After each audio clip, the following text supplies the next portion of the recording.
Bichara Supply Chain,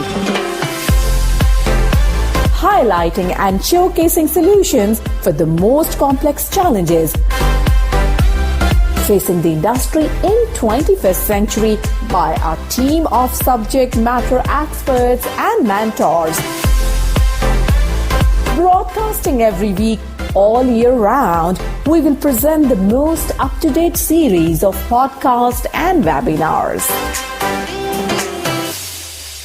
Hello and welcome to another exciting episode of Bichara Supply Chain. This is Norhadi House. My guest today is Edmund Zakarin, founder and CEO of BitOps. Thank you for joining us, Edmund. It's great to have you on the show. Great to be here. Thanks for having me on, Norhadi. Okay.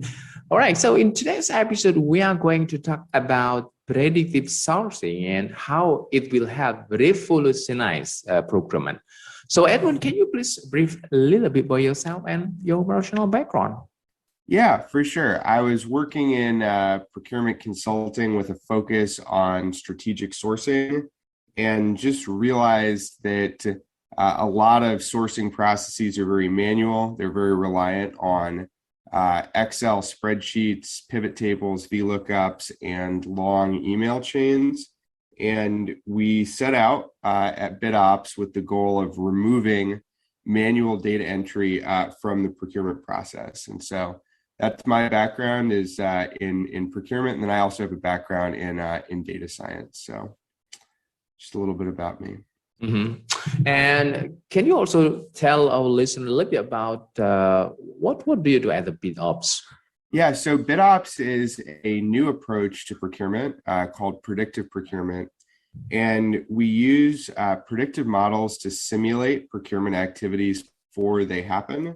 Mm-hmm. And the advantage of this is that we have some idea of what the potential range of outcomes might be.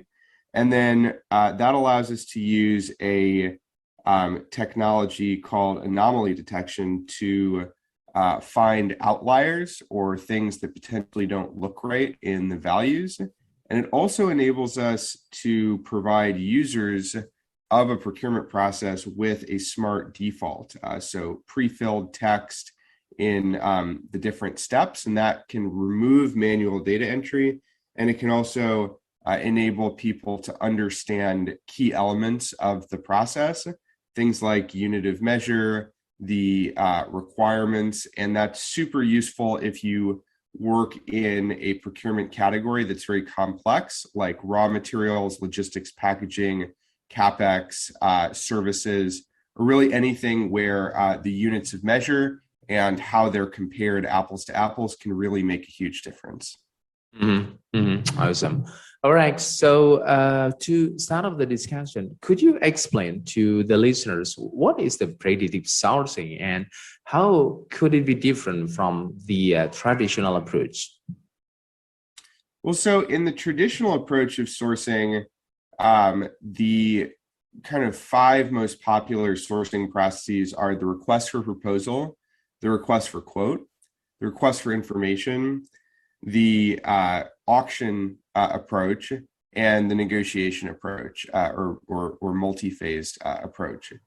And each of these approaches involves asking suppliers to provide a tremendous amount of information upfront, which often takes a lot of time and requires a lot of manual data entry. And then the procurement team, of course, then has to sift through that information.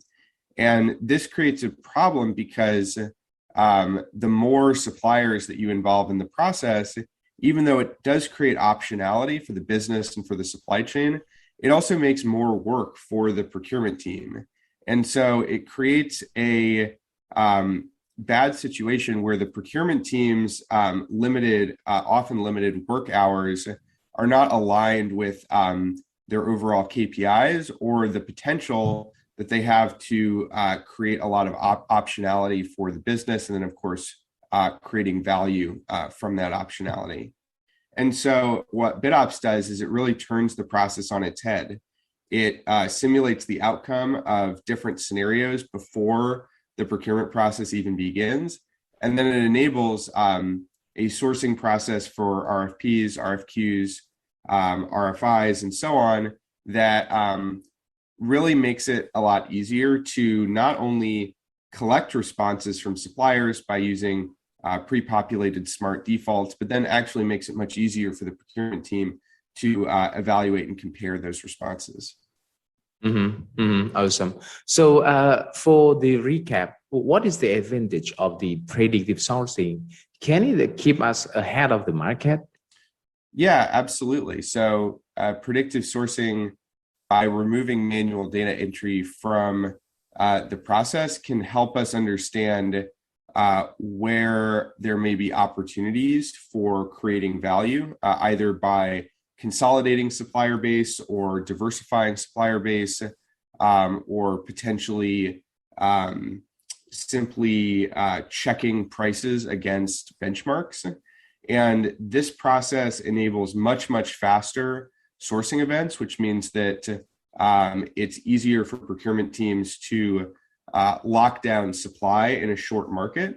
Yeah. And as we've seen, the process being very slow can sometimes cause companies to miss out when supply is short. Can you also please share with us some of the success story around the implementation of the predictive sourcing?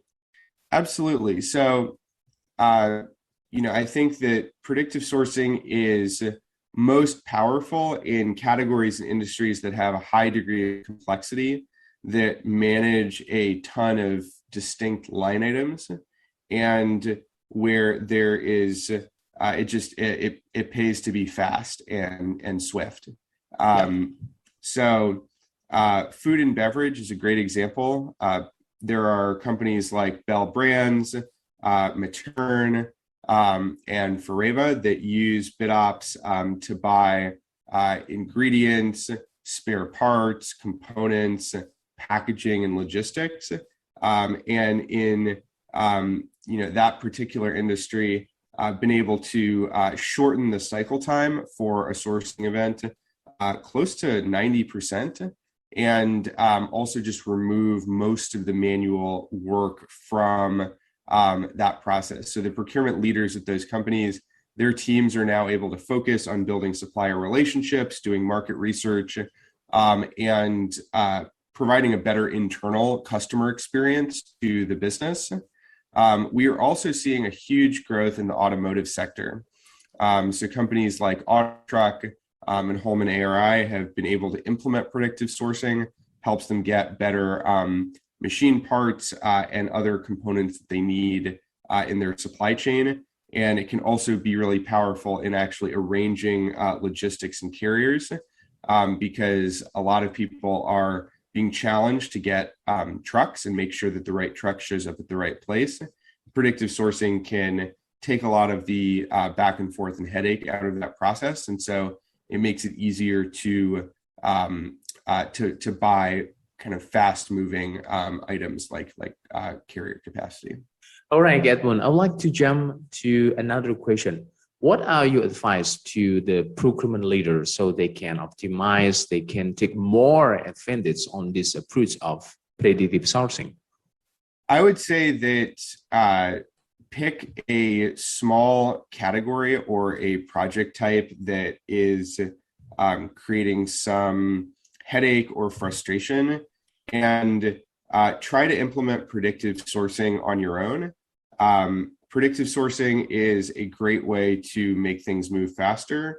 And if you want to implement predictive sourcing without software, you actually can do it. You just provide the supplier with a nearly completed response at the outset of the process, and then that gives them some ability to modify within the structure and parameters that have been set by the procurement team. Now, I will say that eliminating email from the process is a massive win. And I think that the goal of predictive sourcing is actually to use sourcing events as data collection and cleansing to move towards collaboration and visibility, not just within procurement and supply chain, but between procurement and finance and procurement and operations, and to create that visibility and trust. So there's no need to wait. You can start today if you're curious about predictive sourcing. Yeah. It's pretty simple to implement. But it is, there's a huge advantage to doing it, especially if you're being challenged by short supply. Wonderful. Okay, so before we finish today's conversation, what are other key takeaways that you'd like to share with our listeners? Probably just that I think in procurement, we have a sense that kind of it's always been done this way. And so it's maybe very difficult to think about a process that works different than what we have kind of become familiar with. And my only takeaway for procurement teams is there is now more options for technology than ever before. And many of these options are as different from their predecessors as the iPhone was from the flip phone, or as the internet was from kind of the previous generation of computing. And so it's a really exciting time to be working in procurement and supply chain, but it's critically important to take advantage, to experiment, and to see what makes the most sense for your business and your industry. At Bichara Supply Chain, we are committed to driving global perspective to embrace technological adaptation in improving process efficiencies. Don't forget to subscribe, like, and share Bichara Supply Chain. And stay tuned for the latest updates. To learn more, visit our website www.bicharasupplychain.com. Thank you for listening to us. We look forward to seeing you at our next episode.